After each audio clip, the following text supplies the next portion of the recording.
Hong Kong के food safety विभाग ने भारतीय कंपनी एमडीएच और एवरेस्ट के कुछ पैकेट बंद मसालों में कीटनाशक एथिलीन ऑक्साइड पाए जाने का दावा किया है और लोगों को इनका इस्तेमाल न करने की सलाह दी है।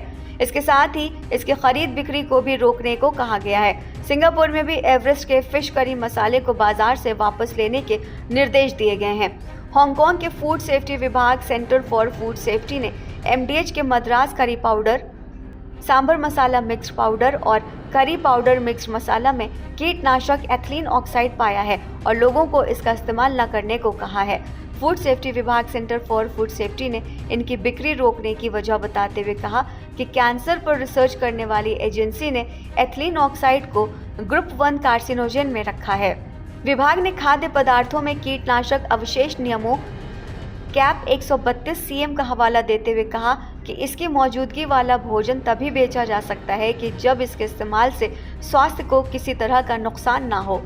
हांगकांग के सेंटर फॉर फूड सेफ्टी ने 3 रिटेल दुकानों से मसालों के सैंपल उठाए थे। सेंटर फॉर फूड सेफ्टी के प्रवक्ता के मुताबिक हांगकांग में खाद्य पदार्थों में एथिलीन ऑक्साइड जैसे कीटनाशक का इस्तेमाल करने वालों पर अधिकतम $50,000 का जुर्माना हो सकता है। अपराध साबित होने पर जुर्माने के साथ 6 महीने की जेल की सजा भी हो सकती है। इस बीच सिंगापुर ने देश की फूड एजेंसी की ओर से एथिलीन ऑक्साइड पाए जाने पर एवरेस्ट के फिश करी मसाले को बाजार से वापस लेने का निर्देश दिया है। देश में इस मसाले के आयातक Muthiah and sons private limited को कहा गया है कि वो इस प्रोडक्ट को बाजार से वापस ले लें। सिंगापुर की फूड एजेंसी ने कहा कि उपभोक्ता एवरेस्ट के फिश करी मसालों का इस्तेमाल बिल्कुल ना करें।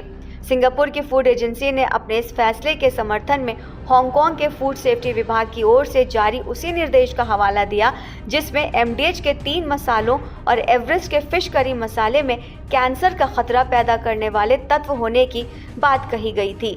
सिंगापुर की फूड एजेंसी ने कहा कि एथिलीन ऑक्साइड की कम मात्रा से किसी फौरी जोखिम का खतरा नहीं है, लेकिन लंबे समय तक इस्तेमाल से इस तरह के केमिकल से स्वास्थ्य को बड़ा खतरा हो सकता है।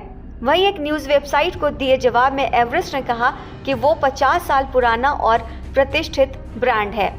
एवरेस्ट ने आगे कहा कि हमारे सभी प्रोडक्ट कड़ी जांच के बाद ही तैयार और एक्सपोर्ट किए जाते हैं। हम साफ सफाई और फूड सेफ्टी स्टैंडर्ड का कड़ाई से पालन करते हैं। हमारे प्रोडक्ट्स पर इंडियन स्पाइस बोर्ड और एफएसएसआई समेत सभी एजेंसियों की मुहर होती है। एवरेस्ट ने आगे कहा कि हर एक्सपोर्ट से पहले हमारे product spice board of India की जांच से गुजरते हैं। फिलहाल हम आधिकारिक सूचना का इंतजार कर रहे हैं। हमारी क्वालिटी कंट्रोल टीम इस मामले पर पूरी जांच करेगी। एथिलीन ऑक्साइड एक रंगीन और ज्वलनशील गैस है। इसका इस्तेमाल आमतौर पर कृषि, हेल्थ केयर और फूड प्रोसेसिंग इंडस्ट्री में कीटनाशक स्टेरलेंट का फ्यूमिगेंट बनाने में होता है। मसालों और अन्य सूखे खाद्य पदार्थों में माइक्रोबियल प्रदूषण खत्म करने और कीड़ों को काबू करने के लिए एथिलीन ऑक्साइड का इस्तेमाल किया जाता है। बैक्टीरिया, फफूंद और कीड़ों से खाद्य पदार्थों को सुरक्षित रखने के लिए इस केमिकल का इस्तेमाल होता है। हालांकि इसे कई स्वास्थ्य संगठनों ने कार्सिनोजेन के वर्ग में रखा है। कार्सिनोजेन कैंसर का खतरा पैदा कर सकते हैं। एथिलीन ऑक्साइड के खतरे को देखते हुए कई देशों के खाद्य नियामकों ने खाद्य पदार्थों में इनके इस्तेमाल को लेकर कड़े नियम बनाए हैं। इन देशों में एथिलीन ऑक्साइड की मात्रा निर्धारित करने के लिए कड़े कानून हैं। भारतीय मसालों के विदेशी नियमन में फंसने के पहले भी कुछ मसाले हुए हैं। 2023 में अमेरिकी फूड एंड ड्रग्स अथॉरिटी ने एवरेस्ट के सांभर मसाला और गरम मसाला को बाजार से वापस लेने का निर्देश दिया था। ये मसाले साल्मोनेला पॉजिटिव पाए गए थे।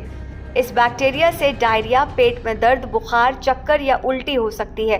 हाल ही में बेबी फूड बेचने वाली कंपनी नेस्ले के एशिया, अफ्रीका और लैटिन अमेरिका में मौजूद उत्पादों में अतिरिक्त चीनी पाई गई। इन उत्पादों में दुनिया का सबसे बड़ा बेबी सीरियल ब्रांड सेरेलैक भी शामिल है। शिशुओं को चीनी देने की सलाह नहीं दी जाती है। ये रिपोर्ट स्विस संगठन पब्लिक आई की थी। ये report international baby food action network के साथ मिलकर लाई गई है। बेल्जियम के एक लैब में इन उत्पादों की जांच के बाद ये रिपोर्ट जारी की गई थी।